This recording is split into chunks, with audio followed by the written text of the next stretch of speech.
That's why the EMA was a big deal. That's why people tried the peaceful routes. They were on the marches. Maybe the same people trying to defend ourselves against this onslaught from the rich who gutted our finances and now have the audacity to try and make us pay. No wonder the head of the Bank of England said last year he was surprised there hadn't been more trouble on the streets. Well, he shouldn't be too surprised. Now, none of the central bankers should be too surprised. But people are getting fed up, not across this country or this capital or this Hackney. They're getting fed up across the world, if you hadn't noticed. Have you been to Egypt? I know you've been to Libya, Tories, killing people and calling it bringing democracy. That's why people don't like you the world over. And that's why people looking at Britain today are saying this was a rebellion against all that was rotten from Thatcher onwards, and of course from beyond then as well. The truth is, this urban rebellion of the most oppressed, not everyone in Hackney, we know that. Not everyone is massively unemployed. Not everyone gets stopped by the police every single day, or several times a day.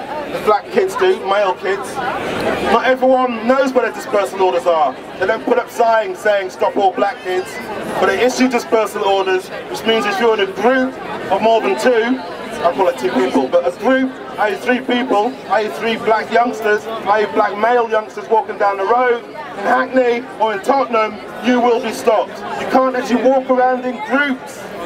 They talk about softly policing. This is rage against them.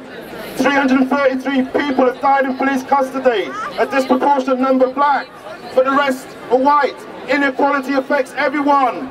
All kids! Blame the tourists! No all kids! Blame the tourists! No all kids! Blame the tourists! No all kids! Blame the tourists! No all kids! Blame the tourists! No all kids! Blame the tourists! No all kids! The bankers are the future! Give our kids a future! The bankers are the looters! Give our kids a future! The bankers are the looters! Give our kids a future! The bankers are the looters!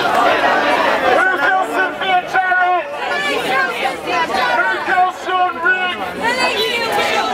Who killed Ian Tomlinson?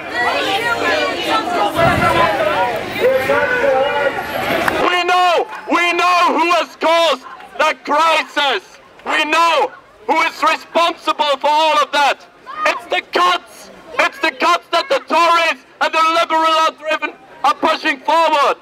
It's the racism. It's the exploitation we have to suffer every day. And at least it's the police violence that wants to repress us when we go to protest against their cuts and against their attacks.